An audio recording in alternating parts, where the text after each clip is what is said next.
Hey soccer friends, I just want to give a shout out to our partner, Team Player.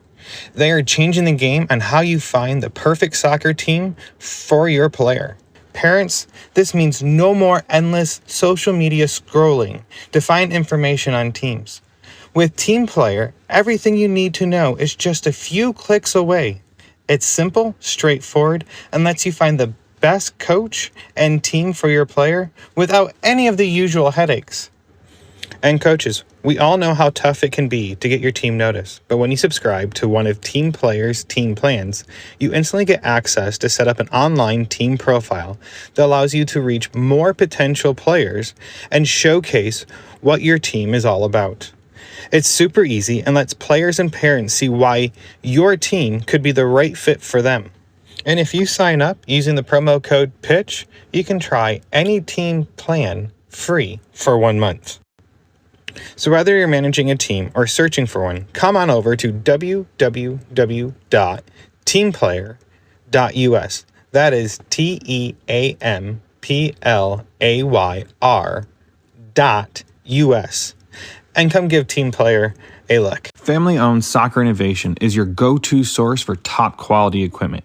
Whether you're a player, a supportive family member, or a dedicated coach, they have everything you need to elevate your game. For players, their innovative equipment are designed to boost your skills and performance on the pitch. From their agility cones to their portable goals, they have you covered. And family members, they offer durable equipment that's built to last because we know your support is critical to your player.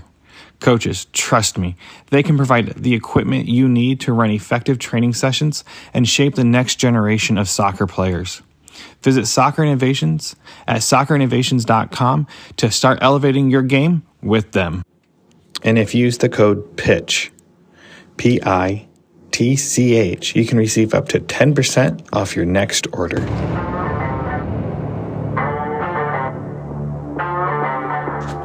Hello and welcome back to Chat by the Pitch. This is Ian Babcock, your host. This week I have Michael Collodi. He is a goalkeeper for FC Dallas. I'm not going to say much. I'm going to save all my comments for the end. And I hope you all enjoy this episode. So let's start this chat and head to the pitch.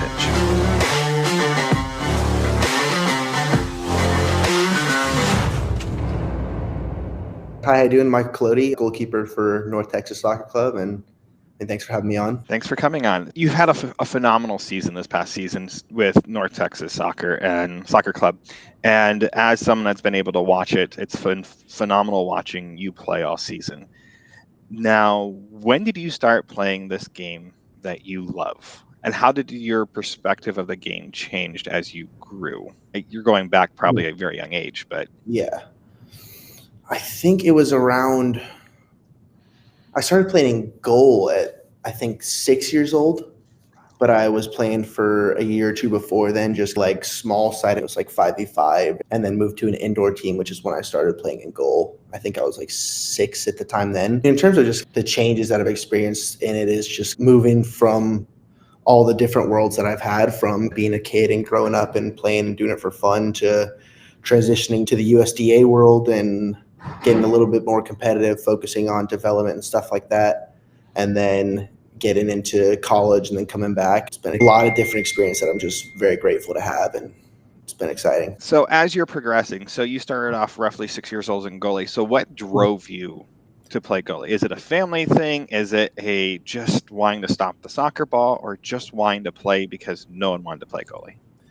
I don't remember it myself, but I remember my dad will tell me the stories. We transitioned from a 5-a-side team to an indoor team, which the first time we had goalies there, and they asked, there was like, who wants to do it and try it out?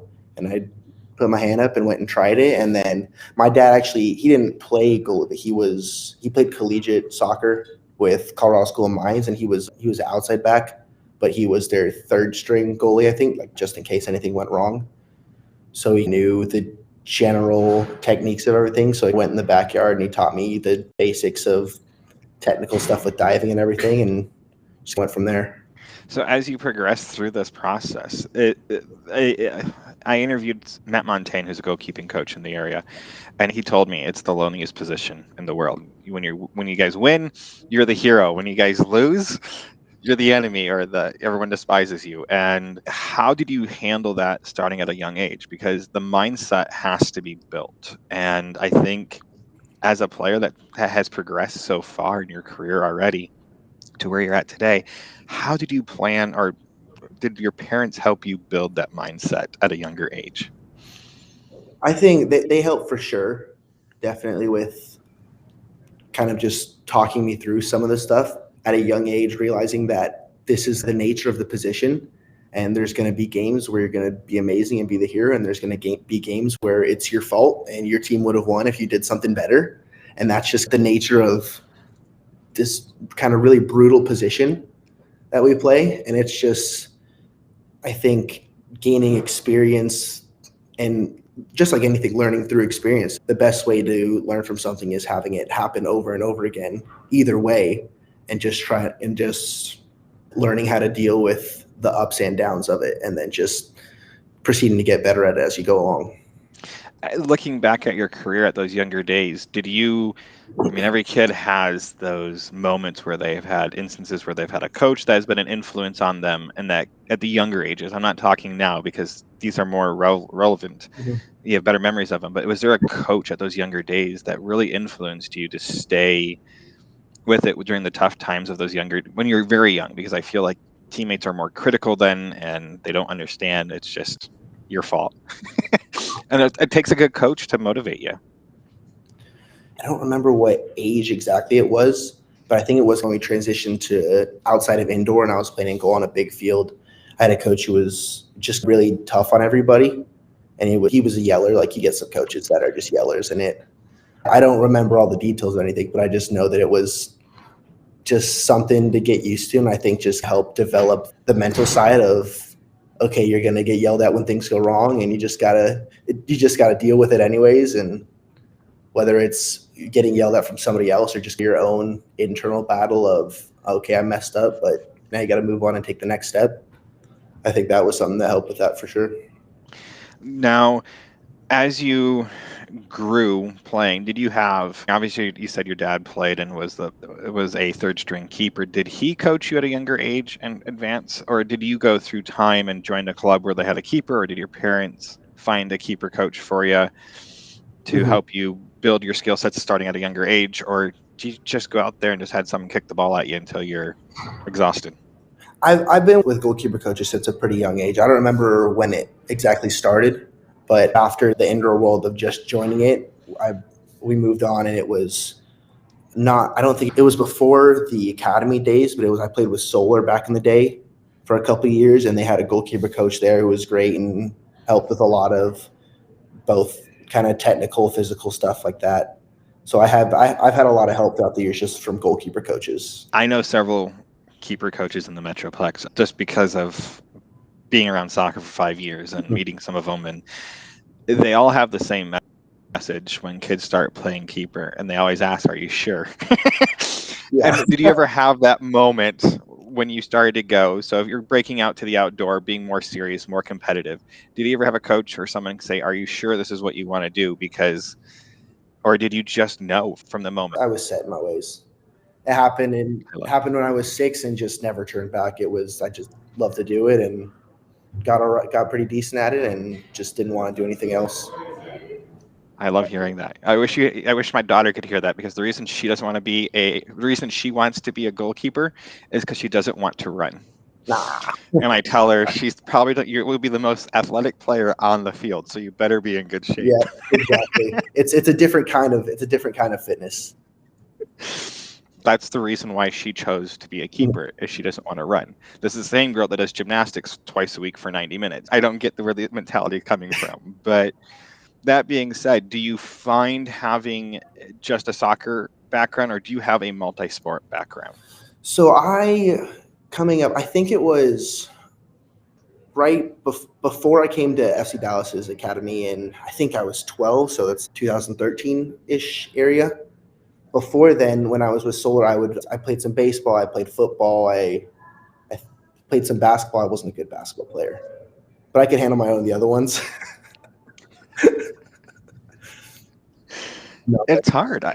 Do you feel like playing those other sports truly helped you be a goalie because the eye-hand coordination is so much more impactful being a goalkeeper versus a field player that it's all foot and hand, eye and foot, and not eye and hand coordination? Oh, I think 100%. There's definitely other stuff that comes from it as well, even from like just learning different things like baseball. And means you're in the outfield, you learn how to judge a ball and kind of read and track it and not overrun it and stuff like that. I think. And then there's a lot of fielding stuff where working with gloves and just kind of body positioning, stuff like that. Football is more about just being tough, just learning how to take a hit or give a hit and get up from it.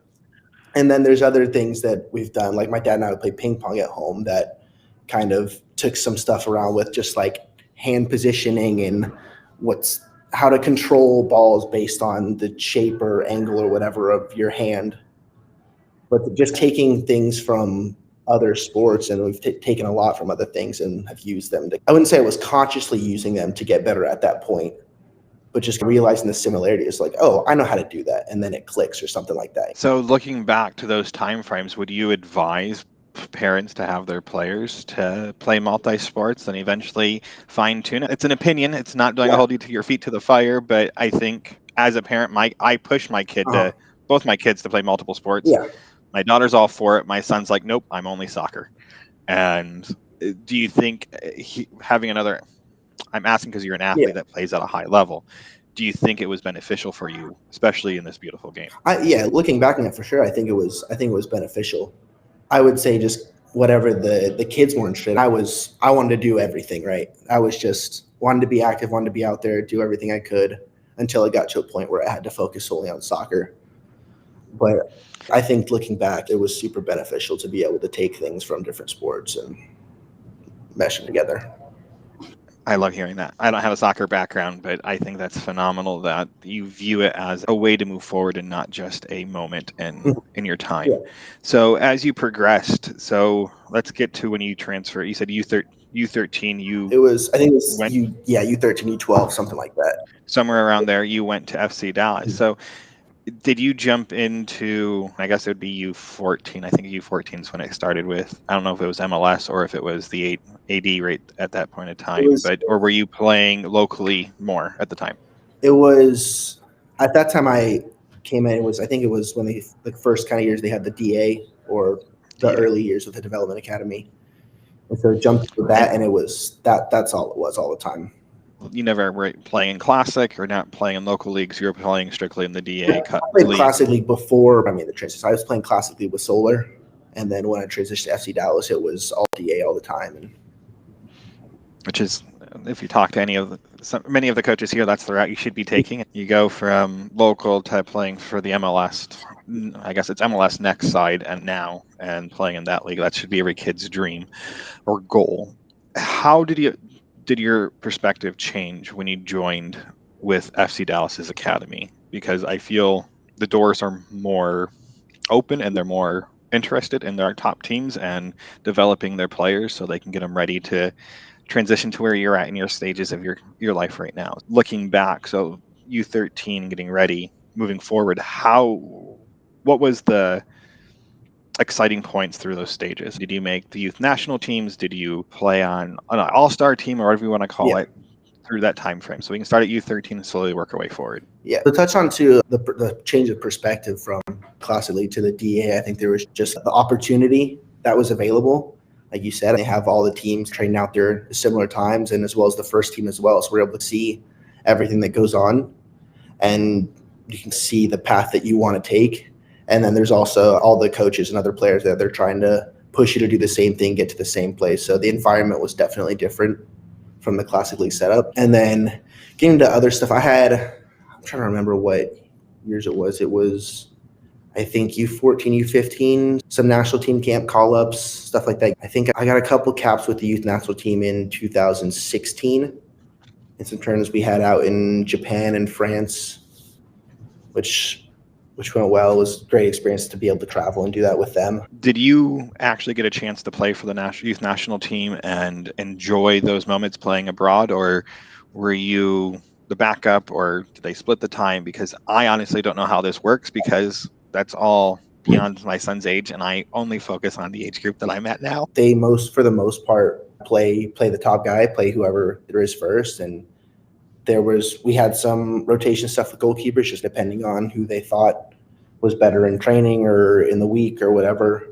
So we got a couple games, sat and watched a couple games. Do you think if a player has a chance to go play on the national team at any age group, would you advise them to go to have that youth experience? Because it's not every kid gets asked, and it's once in a lifetime experience, even just to go to camp. Absolutely. It's a great experience to have. And we would have the camps out, and we had them at, I think, different places, whether it was like California or Florida, just having the camps out there and being around the group of guys that all come in.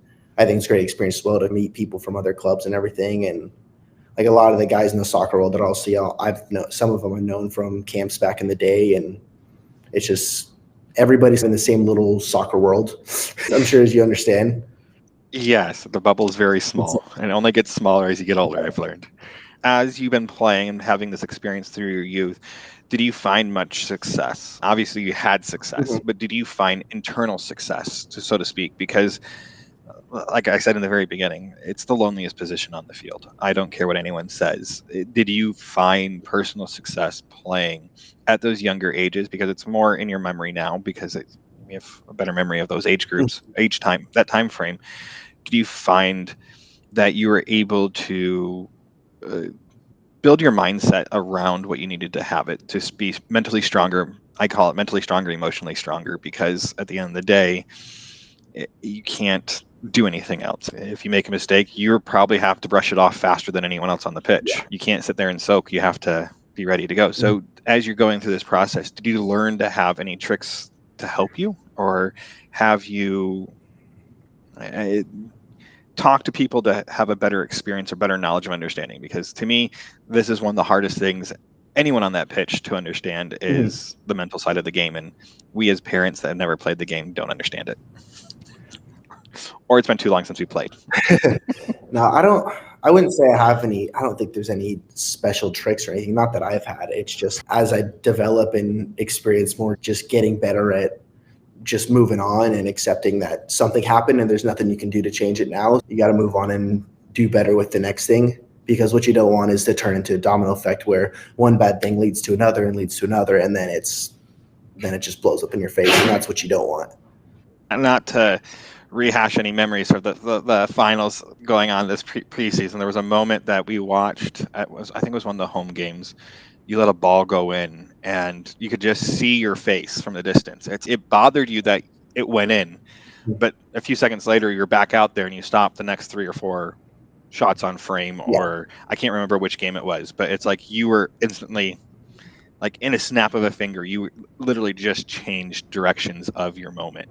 So that being said, how, as you progressed, was that something you always learned or always had in your back pocket that was a natural talent, or did a coach advise that for you? Because I feel like everyone learns differently. No, I had to work on that a lot. As a kid being young, it was when I first started, it was like I conceded a goal and I was on the verge of tears. It was like I almost broke down. So it's like starting from that and then moving to, okay, it sucks that you got scored on, but you got to move on, and just going from that stage to you just got to forget it and move on to the next moment that could happen a couple seconds later. It's just, and even like working on it in training, because there's a lot more mistakes that happen in training than in games, just because there's a lot more action. And so just not dwelling on it and just take what you can, learn from what you did wrong, and then just focus on the next thing. And as you progress through your years of playing, how did you feel you did as a player? Did you see yourself, I always call it there's the 45-degree line going to the right from the corner from the left to the right, and they say your progression should be this way.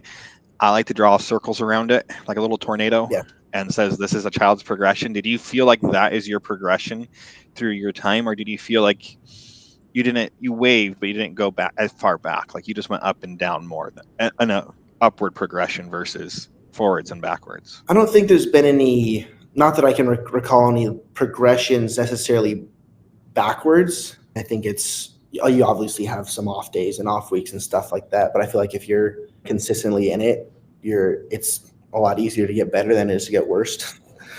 But I think You have ups and downs. And obviously, I think one big thing was, I wouldn't say this was like a regression or anything, but the different experiences between like academy, college ball, and then coming back to here, there's like different aspects of my game that I had to work on more than others. So coming back from college to on the Texas side, I used my feet a lot more, which I don't think they were as good as they were in the academy because I didn't use them as much with college soccer just because that wasn't our style. And so I think that was just an adaptation that I had to make for college and then come back to it again and work on getting that skill set back for me. So playing in your youth, did you ever get a chance to go play the field, or did you strictly stick in the goal? I occasionally went and played in the field. Not very often, but it would be if it was a game that was a blowout or something. You want to go to the field? I was like, yeah, let's do it. Why not? Of course. Now, looking back at that time frame, you touched on something I was going to ask about later, but I'll talk about it now. You talked about your foot skills going from college to the professionals. So do you advise anyone that's a keeper to work on going to a skills coach and just to maintain adequate foot skills, having correct touches on the ball? At the end of the day, watching keepers today and all over the world, I don't care what league it is, most goalies have some of the best touches and some of the pinpoint drops. They can drop a ball on a dime anywhere on the pitch. Do you find that your foot skills have to be just as good as the field players, if not better now, because of how players are playing? 100%. Just with the way that the style have changed, it's essential. There's not as many, the style isn't as much as you're the goalkeeper, you just stand in goal and save shots. You're a part of the team and you're the 11th player. You're not just the goalie. And so being able to have that kind of to add to your resume and your game is, I think it's something that a lot of teams look for, especially nowadays, as everybody wants to play that more kind of possession style, build out of the back, all that. So if you were going to go tell your younger self, do you think that'd be one thing you would advise yourself to do, is go focus more on your foot skills so when you hit this stage, you're farther ahead? I think just keeping onto it to some extent. And it doesn't have to be like rigorous, just doing set drills and stuff like that. I think there's ways to find fun ways to improve your touch and everything, whether it's like playing soccer, tennis, or juggling or everything. Those are easy, fun ways with friends to just work on your touch without necessarily knowing it. Because anything, the more you do, the better you get. It's just natural like that. And so I think having a balance between set focuses and stuff like that versus finding things that you enjoy to do that are also really helpful. So this goes, I get what you're saying. So do you think would you be more inclined to advise anyone, or particular keepers, because that's what we're here talking about, to go play and pick up games and try to not playing in goal so they have the better understanding of the game, from a defender to a wing to a striker? I think so. I think it's been great. We have sometimes in the academy or in college, sometimes we'll play just small sided games and you'll just swap positions because why not? Because it's fun. And when it's like I said before, it's a fun thing to do. And then you get to be in a different world and realize what's going on. And especially as a goalkeeper, you have to know what everybody needs to do in front of you because you're the eyes in the back, you're helping in the back. And so the more you can understand and know what those guys are seeing and what they need help seeing, then it can only help with kind of communication, organization, stuff like that. And then just the repetition of getting on the ball, getting touches with your feet, and being able to have different skill sets outside of just saving shots and everything. Like we've talked about foot development, everything like that. And now I'm thinking, because you mentioned a few things, when you're in your younger years, were you great at communication? Like when you moved over to FC Dallas, so U13 and older, or is it something you actually gradually had to work on? Because watching you play today, I can tell you never stopped talking back there. And I don't know how you have a voice at the end of the game, because you do never stop talking. And as a parent that's trying to teach my kids to never stop communicating, and they both play. And I talked about my daughter, but my son plays midfield. I go, you have to open up your mouth. You have to communicate. Is it something you gradually learned, or was it just something you had the innate ability to have? Like it was just a natural talent? No, it was something I had to learn for sure. Coming up as being younger, me back then, I was always told to talk and be louder and stuff. And it was a step that I had to get over in terms of being able to actually yell at because it's a young me. It's like, oh, these are my friends. I don't want to yell at them. What if they don't like being yelled at? and getting over that step, which is what my dad always likes to point out. And then just getting to develop the specifics of the communication in terms of helping with positioning, knowing where runners are, stuff like that. I always listen to like we go to games, we watch multiple games every weekend. These games, when my son plays or my daughter plays, we'll go and watch. It's more fun watching my son because they're playing 9v9 because they actually have a keeper and they play a little bit more real soccer than 4v4. With that being said, watching them communicate and how they communicate, I can tell you who's doing a win by how the goalkeeper communicates and the back line communicates. It's phenomenal because if they don't communicate, if they aren't talking, they're going to get crushed. Yeah.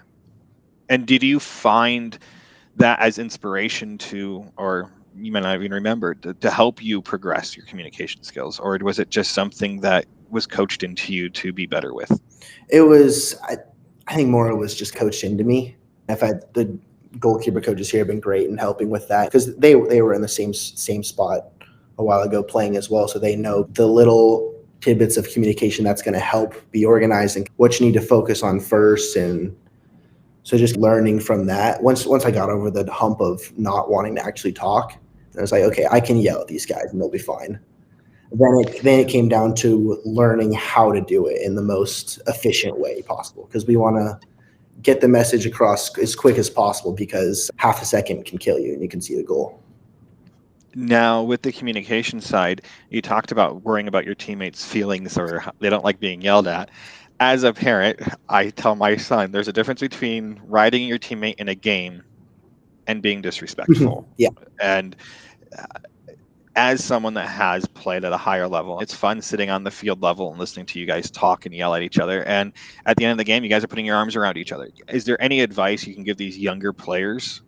Doesn't matter where they're at in their phase on communication, because if you're a team, does it really matter? Or at the end of the day, what happens on the pitch during the game stays on the pitch? When everything that happens on the field effectively stays on the field, especially anything negative, when we get off the field, everything's happy. But realizing that even if you're yelling at each other, you're on the same team still. So everything that you're yelling or trying to get this guy to do or listen, it's only to help the team. So it's not like someone's angry at you or trying to yell at you and just say, oh, you suck or something like that. It's always, or at least we always try to have it be constructive and let's help fix a problem. Let's help us do better. Let's win. It's a constructive criticism versus negative comments. Yeah, exactly. Communication is something that I feel is missing, especially in the youth games. I either a coach is really good at teaching it or a coach is not. And watching these players communicate on the pitch, any advice you'd give them right now at these younger ages that you wish you had so they can have when they transition to collegiate or a professional game, or if they're old and still playing and they're playing with a bunch of adults just having fun? Is there any advice you'd give them on communication? I think in terms of advice on communication, I think one, being able to do it it's a skill. So I think it's something that you have to work on to develop. And then I think just like anything, if you aren't sure how to do it or what to say or anything, just ask questions. Coaches are there to help for a reason. Or even if you're asking your players and it's after the fact, after the play, you'd be like, hey, this is happening. What do you want me to tell you? So that you know what's going on. And basically, especially if you're with a team for a while, you can figure out how to best communicate with individuals and how different people respond to different things. And that's something that I think I've gotten pretty good at throughout from college to now. It's just learning how to communicate with different individuals to get points off and how it works. And it's normally not too different in the run of play, but it's more sort of like after the fact and just kind of discussions and stuff like that. But I think generally it's just because I think growing up and coming up younger I knew I had to talk, but it was like I don't necessarily know what to say. And so just trying to use your resources and ask either your other teammates or coaches and stuff to help you figure that out. And then it just makes it easier from there. Going into your like 16, 17, 18 years of age, because you did go off to college to play, how did you view the game at those ages? Did you look at it as you wanted to go to college, or did you want to go pro? And then what was the avenue that you chose at those ages? Because that's when you start thinking more and more about it. I had a friend at 14, their son gave up soccer because they knew they never wanted to go to college to go play. They loved playing the game, but they weren't going to go take an ECNL slot. from a kid that wanted to go off to college to play? And have a 14-year-old have that much maturity Yeah. and understanding. When was your moment of, aha, I want to go to college, or, oh, no, I don't want to go pro, or I just want to play to play? Mm-hmm.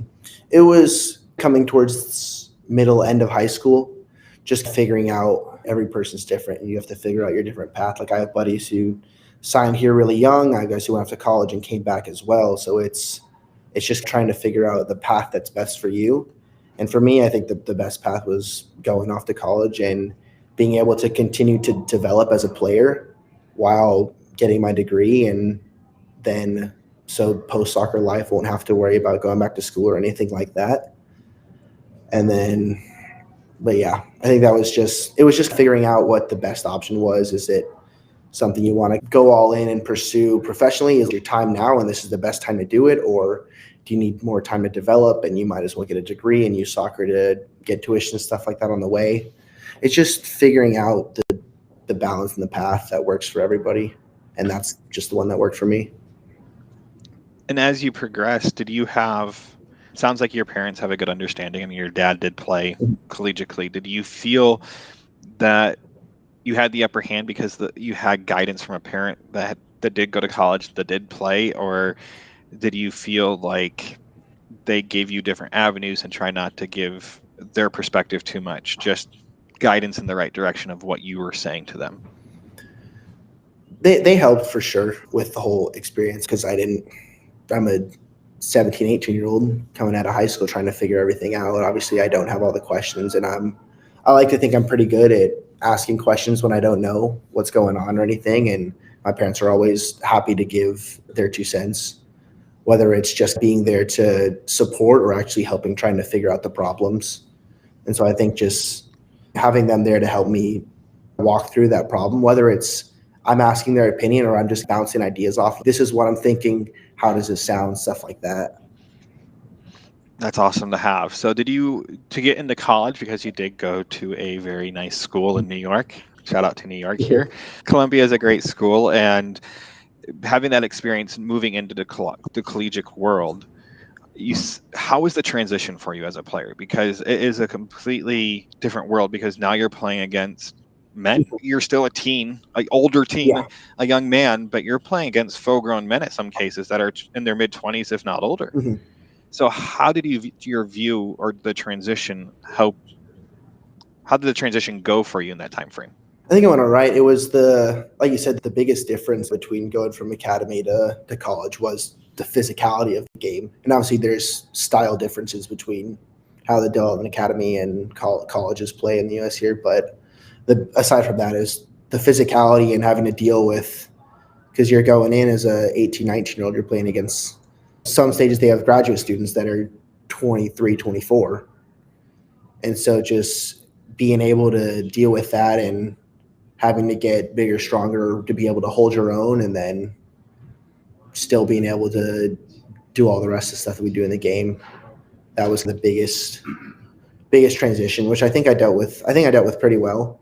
I didn't really ever have a physicality issue when battling for balls in the air and stuff. I think it was something that I definitely got better at through college, was balls in the air, having to attack the ball, get it the highest point, be strong in the air, and go through guys if needed to, because that was a big part of the collegiate game, is get it to the big number 9s. And how did you feel as you progressed going through college? Is there things that you wish someone would have shared with you as insights or advice, making that jump, going from the academy world to the collegiate world? Or would you rather have it just be a surprise and let the learning curve teach you?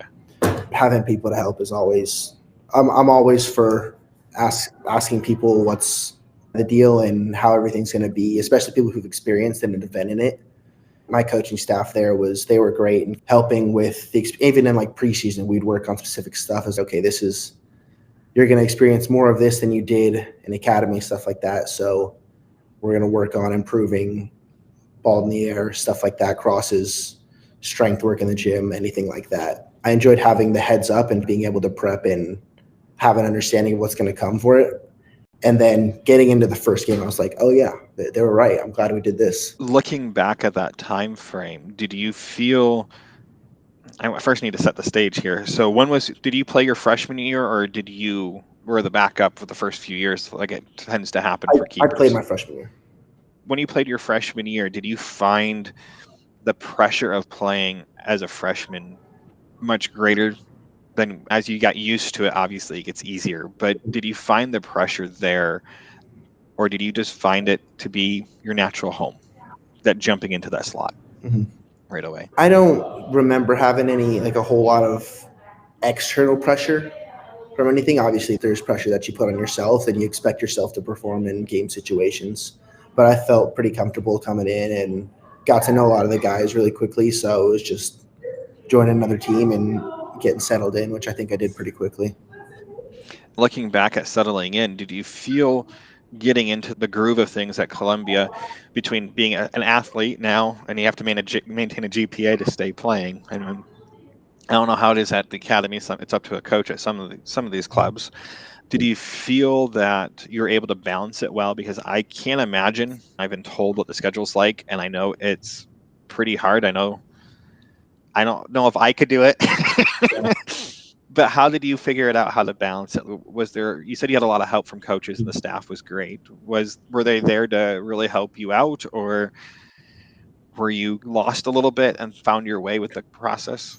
There's a learning curve that comes with it for sure. But like I said, there's the coaching staff helps a lot with it. We have academic advisors, there's tutors to help if you needed to.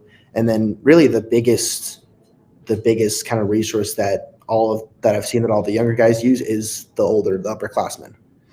Yes, ask the juniors, ask the seniors, how do I do this? What's the best way to do this? And they've been through it, so they know what to do. So there's obviously a curve with trying to figure that out, as there's with anything. But I think that's the biggest help that you have is the guys that are still going through it and have gotten good at it, but were in your position 2-3 years ago. I'm thinking of the time frame you started college. It was 19. middle 19, right? So you went through COVID.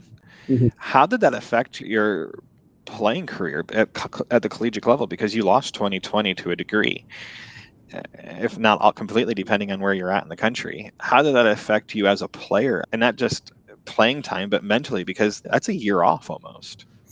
It was a year off playing games, but overall it really helped because we got sent home in the spring semester, I think like March or something, from school, just because they didn't get, we're going to move classes online. You guys can go home, do whatever, be with your family, safe like that.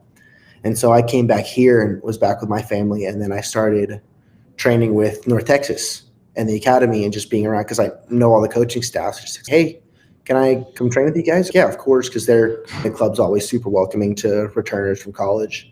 And so I was able to train with North Texas when they were in the USL 1. I think it was the year after they won the championship. They won the USL 1. But being able to train in a professional environment and then go back to return to college, it was super helpful. Just seeing things at a quicker speed of play and able to develop stuff. And then I went back and had a good season after that. For you personally, it was very great. So did you play, you graduated in 2023, if I'm remembering right. So you only played technically 3 years of collegiate ball. So I graduated in December of 2023. During the COVID, I took a semester off. I think it was fall of 2020. I took that semester off so I could turn that into the fall of 2023. So I graduated in the half year, the half of the school. So you got an extra season. I was able to play 4 full years. That's awesome. You're playing at a higher level. Now when you transition to North Texas, how did you view the game? I can only imagine the style, like you talked about earlier, it was the style of play that changed. Yeah. And playing out of the back, you had to have more footwork. Yeah. But what was the biggest thing that you saw to be the difference between collegiate and the pros? It's the speed of play. And I think that's when you get up to the higher levels of everything, I think that's the biggest thing that changes. Everything just happens faster. Whether it's ball movement or player movement or how fast you have to communicate, everything just happens that much quicker. That's amazing. So with everything playing faster, did you find that a lot of your kids that you played with in the academy signed with North Texas or have played through with North Texas. I know some of the names, I can rattle them off the top of my head right now. And they just, I don't know if all of them went to college. Some of them went off to college. Some of them just stayed locally and played in the academy, then went to North Texas. Were you able just to gel with them more instantly because you already had that bond from the academy time? Or was it relearning who they are because their style of play changed? Because I feel like it's an evolution process for players. You're talking about coming back here after college, Yeah, correct? after college, yeah. Yeah. There's a couple guys here that, I mean, were with first team and coming down that I played with in the academy and stuff like that. But it wasn't a lot of guys that I know were off playing either in Europe or a different Next Pro team or a different MLS team. So there was a definite kind of learning curve with kind of getting used to the team and getting to know everybody. The easy part was with all the staff, because I knew all the staff because everybody was still here. So I've either been around or known them for a long time. And so that was a really easy transition coming back, and especially with John, who I've known for a long time, and he brought me back. So that was an easy one. And then it's just like joining another team, which I've done plenty of. You get more comfortable with the guys, especially when we're hanging out with them for hours every week. And now, do you look at it as coming back as how do I describe it? As more of a success for you than a lateral move? Because I've talked to many players that are professional players now that have skipped college, and they feel like going to North Texas is a step back because you played at that level already, at a collegiate level. You should be jumping straight to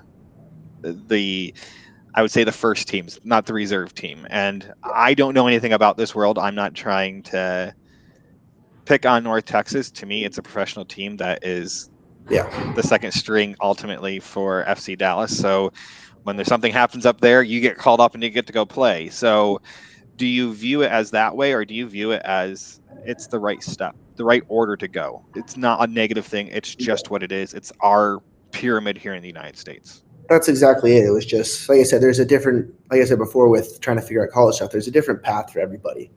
This was the right path for me, coming out of college, coming somewhere where I could continue to develop at a higher level and get minutes and use as the next step up. I think it was 100% the right move and the right step to take. That's the thing. I have nothing here to talk about because I had never played soccer. I don't have that experience. So it's really about your experience. So with that being said, looking back now at the last year, 23? Yeah. No, yeah, 23.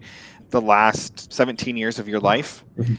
Have you seen soccer be the tool in your life that is going to be the avenue to help you find your joy? Because to me, if you do the job you love, or you find a way to love the job that you're doing, it's not work anymore. Yeah. It's truly a passion. If you want to talk about legacy, like Kenny Cooper coming back and working with FC Dallas, that's what an honor for him to come back and work with them. But at the same time, you have this moment to be here. And so do you looking back at everything the last 17 years, do you find these moments, the pivotal moments in your life, to be more critical now?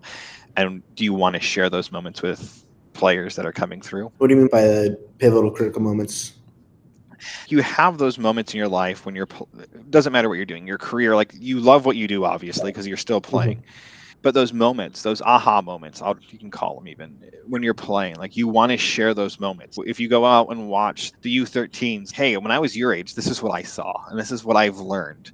Do you want to share those experiences now when you see players, or be a mentor almost looking back? Because I feel, being the joys of being part of a big organization like FC Dallas, you have those chances of going back and talking to the younger keepers and saying, hey, look, or the field player, like, this is something I do to prevent you from doing this. This is how you get around it.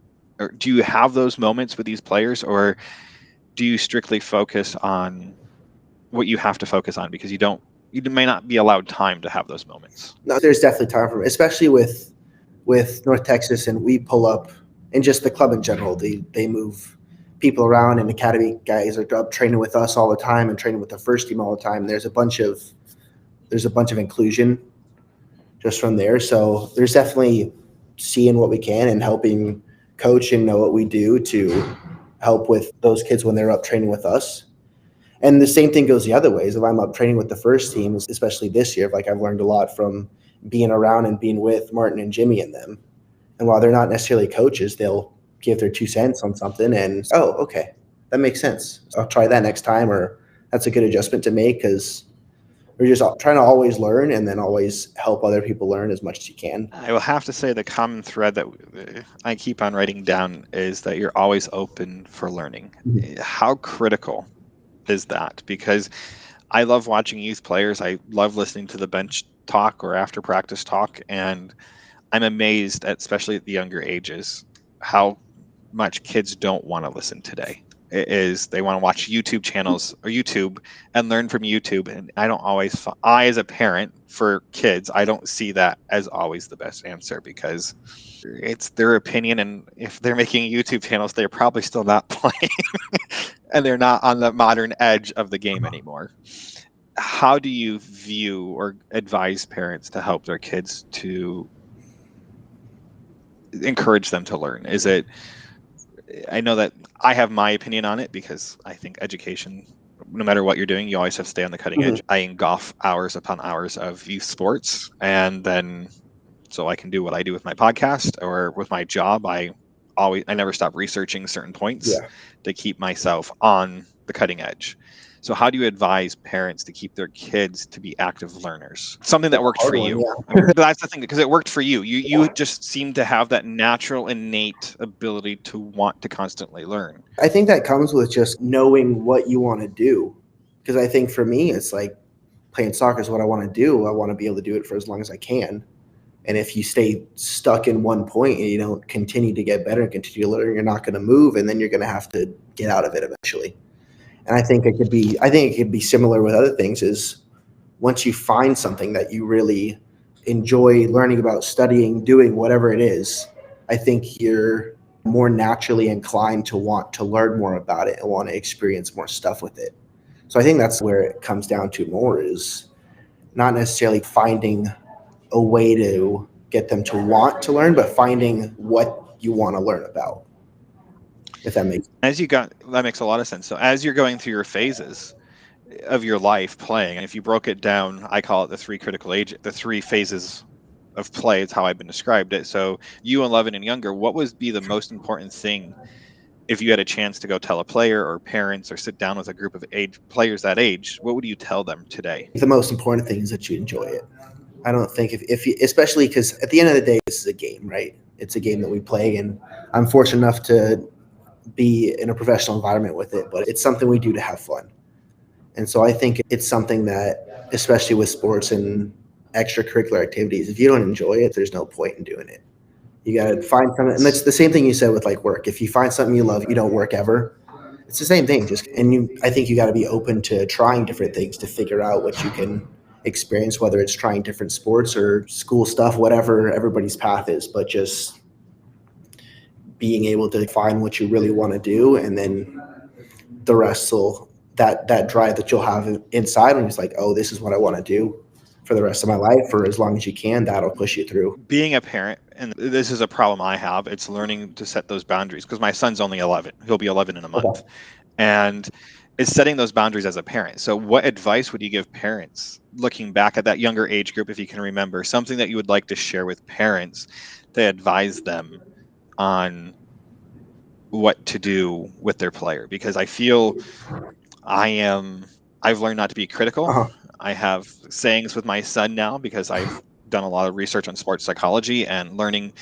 I don't care how he plays. All I care is he plays to his ability. Like, he can make a million mistakes, but if he's trying his hardest that day, I'm happy. Mm-hmm. And that's all I care about now. It's not if he scores 15 goals. It's never been about him scoring goals. It's, are you being a team player? Are you being kind to your teammates? What type of advice would you give for those younger age groups, for parents, for their players, to help them be like you someday? I think it depends on the kid's goals, first and foremost. If the kid wants to play to be professional, then I think you can be a little bit more critical and do what you can to help. And especially if you have a soccer background yourself, you can help with what they'll take it on and try and learn from it.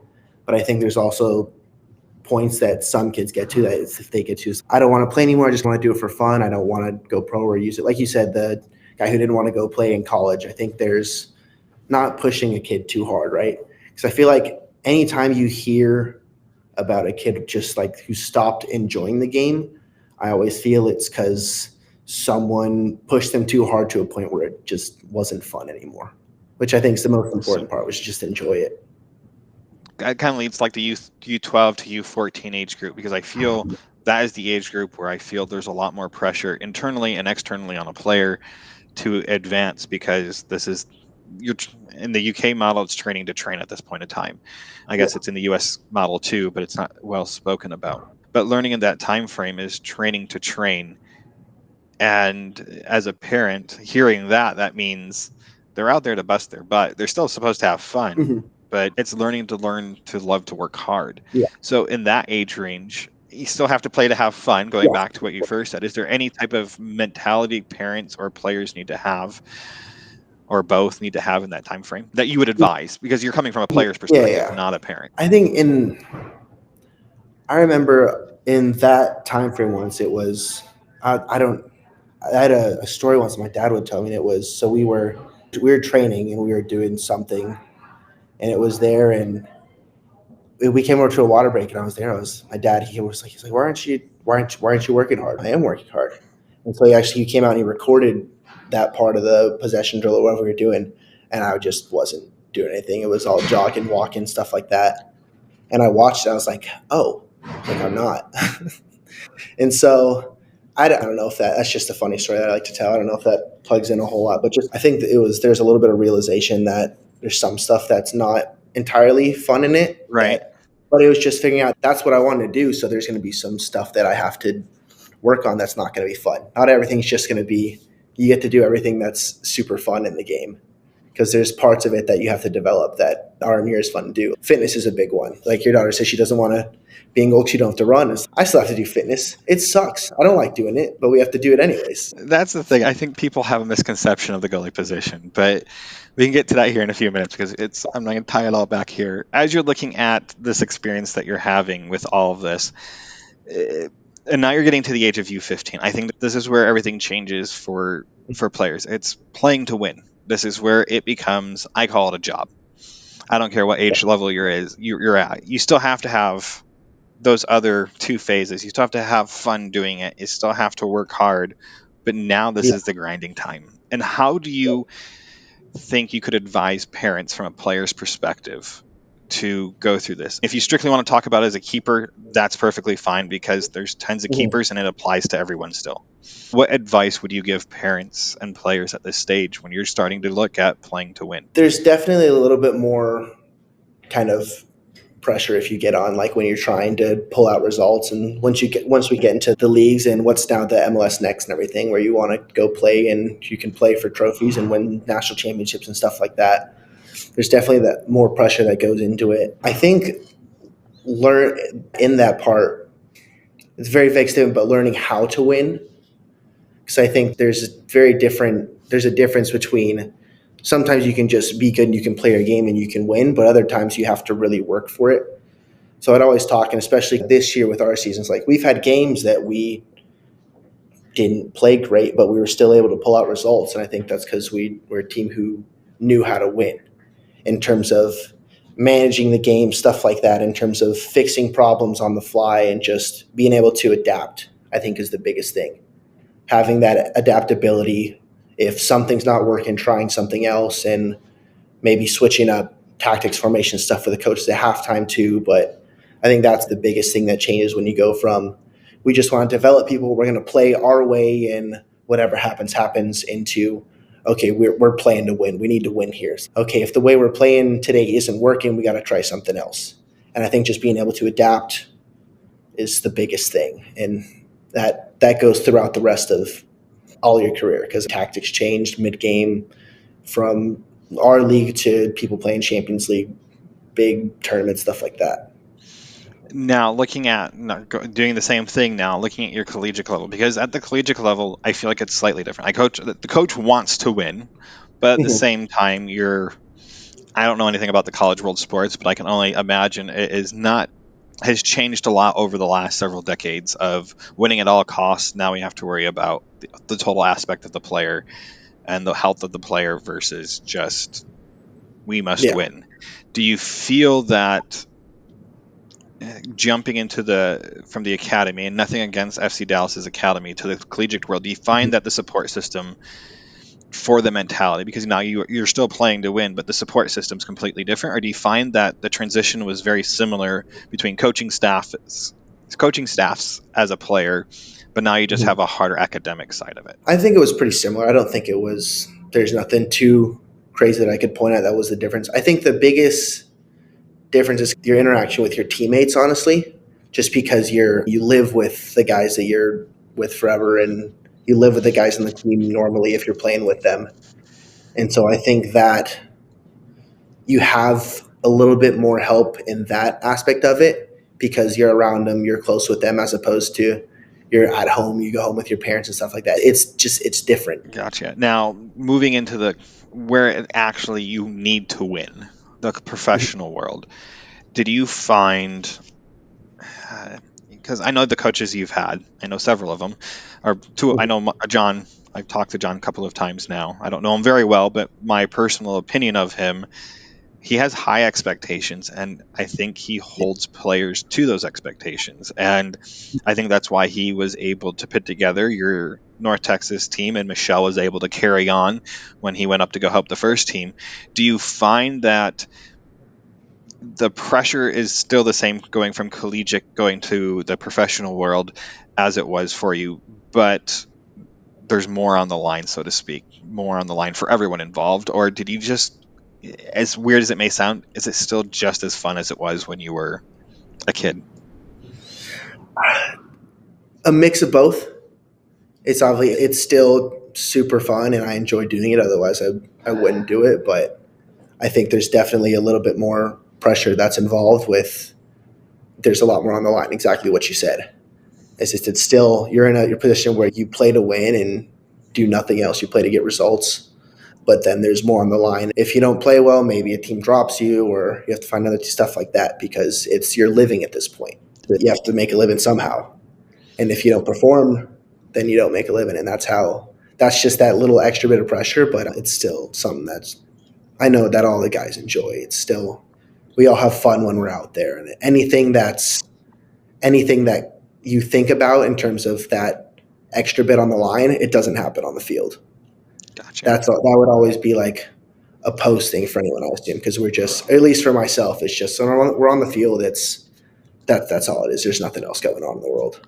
Now let's move on to the last season you just played, because I think this is something that every parent needs to hear, and having your perspective. When you started the season, did you think you guys would have made it to the finals this year? I had no idea. I was trying to come in with I'm not going to say no expectations, but just ready for whatever happens. Just being ready to, if we struggle a little bit, it'll be all right. We'll work through it, stuff like that. And if we don't, then that'd be great. But just trying to come in with a pretty kind of neutral mindset on whatever happens. And I'm just going to try and do my best. Now, because I'm looking at this, because I've watched almost all the games this year, all the home games and most of the away games. We tend to follow you guys as a family, you all as a family, because it started with the connection with Derek Waldeck, and ever since then, being able to pay $20 or whatever it is, $40 to go get field access to go watch the game is pretty phenomenal. And having those opportunities, watching you play, how did you feel your progression was this season? I have my opinion as a parent, because as a fan and as a parent, because I look at it from both perspectives, because I think you guys are still kids in my mind. I'm 40. Yeah. So you guys are still kids.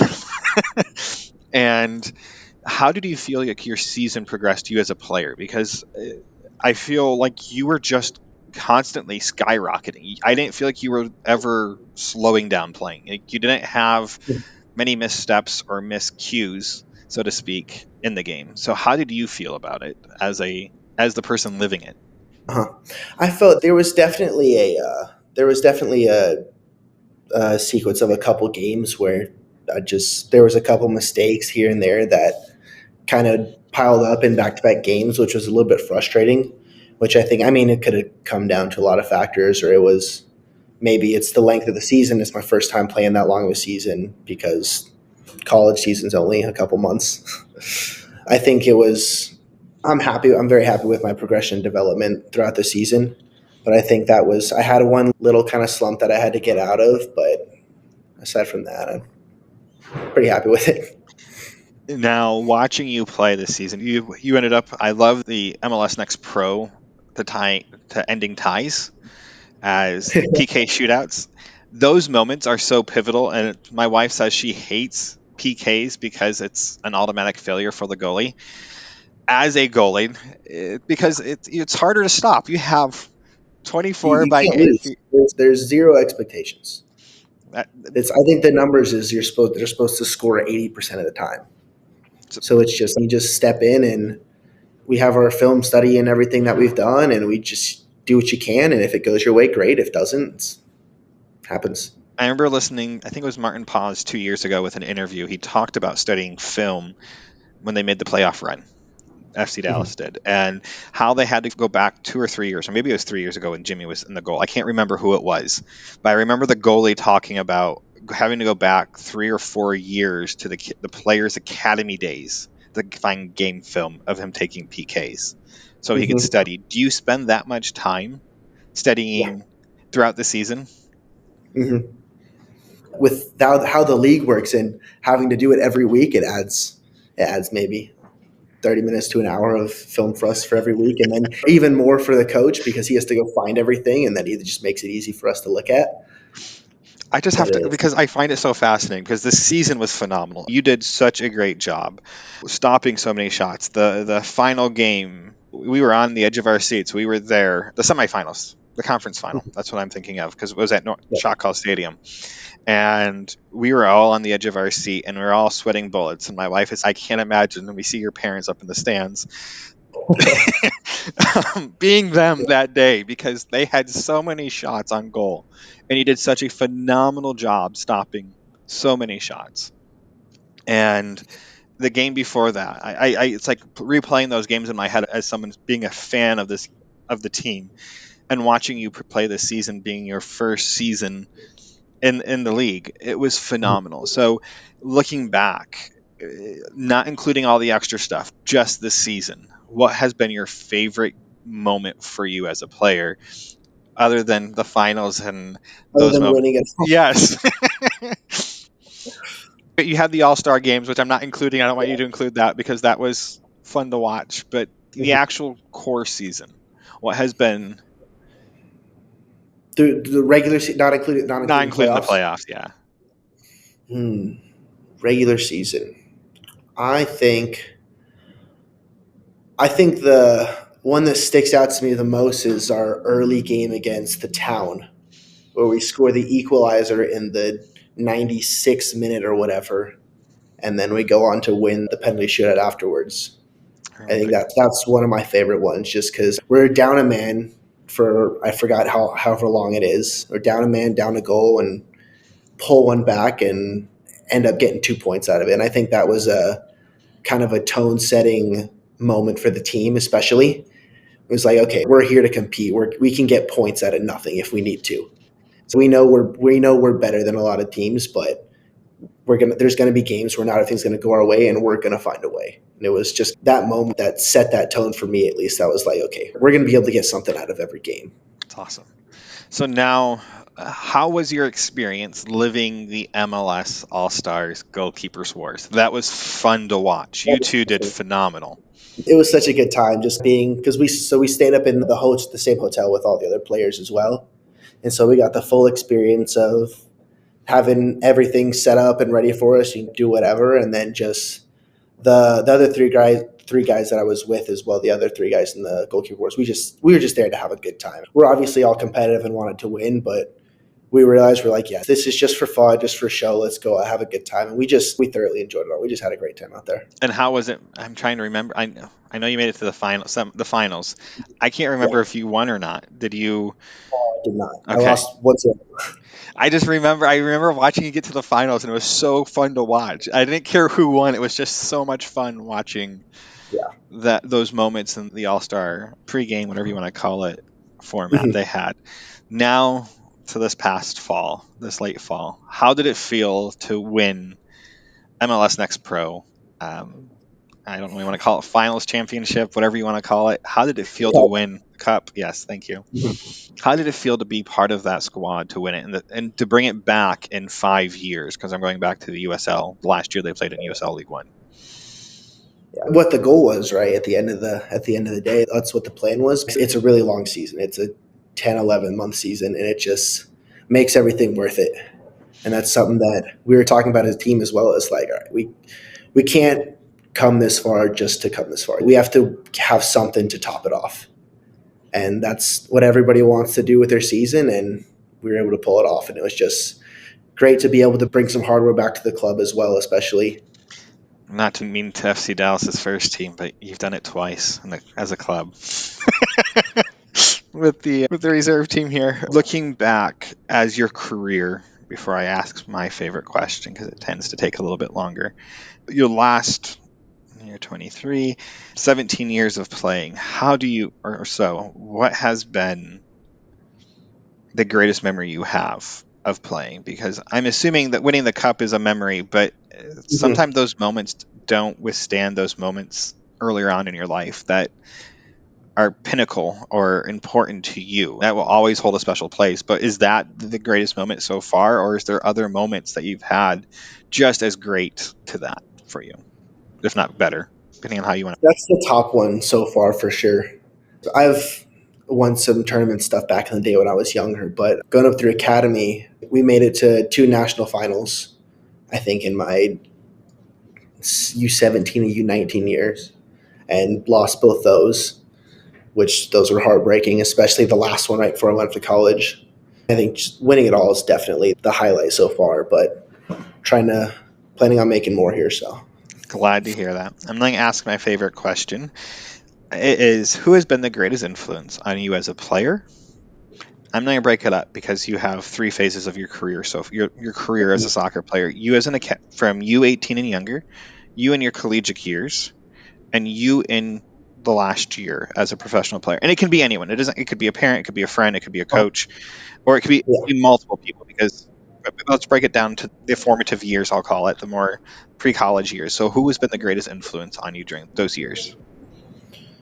I think leading up to it all, it's my parents for sure. Just even from being young, just the support and everything that they gave me and all the help through however they could, because they're always there to help as much as they can. I think that was just something that I wouldn't have been able to do without. And so that one's easy. During college, let's see, I had my head coach, my original head coach at the time. He was there for, I think, 3 years. He was the one who brought me in, and we went in and sat down halfway through our season. And we were there. It's like, all right, this is my plan. I want to play professional. We had a meeting. We sat down. Okay, let's map this out, how we can do this, and then we'll get you there. And he was super supportive with helping, figuring out anything we need on, off the field, classes, personal life, on the field, stuff like that. And that was just, again, a super, just an amazing person to have and be able to reach out to with anything we need. And then just coming back into everything professionally, I think is influence professionally. I don't know if I can point out one. It could be multiple people. I think I would just have to give it out to just all the members of the staff, because they're always they push us so hard. And whether it's the goalkeeper coach working with us in training every day or having meetings with coach afterwards, going through video stuff, just the environment that they create, it's everything that you could ask for. It's anything that you could ask for out of a professional environment. And coming in, and they want to push people up and get them to the first team and move up themselves. And the thing that we talked about throughout the season was the best way for everybody to help themselves as individuals is to help others. Because if the team does well, everybody does well. So that was something that we tried to live by and embrace throughout the season and made the most out of it. Hey everyone, I hope you all have enjoyed this week's episode of Chat by the Pitch. Michael was a great guest, and I was very excited to get him. I actually have to get a shout out to a friend. I won't reveal his name, but he helped arrange all this for me. And I was very grateful for it. And what's even better, we get to hear his story, and now we get to hear from his parents next week. I normally don't give clues what the next 2 episodes are, but that's what you're getting now this week. It's Michael's parents. And let me tell you, listening to Michael's story this past week was awesome. And having children raised here, and he going off and doing what my kid wants to do to a degree, or a lot of kids want to do, it's awesome. You see the full circle. And I'll have to say, he did it in one of the hardest positions because there's only one on the field at a time. And Michael's story is phenomenal. And watching him grow the last year was even better. I hope you all will take time to go watch him play, cheer him on all the podcast sites that you listen to this on. Give me a review, share this, share with others. The more I can make this grow, the more I can continue doing this. I'm really trying to make a difference in our soccer community. So I hope you guys have enjoyed all this. And until next time, I'll see you at the pitch.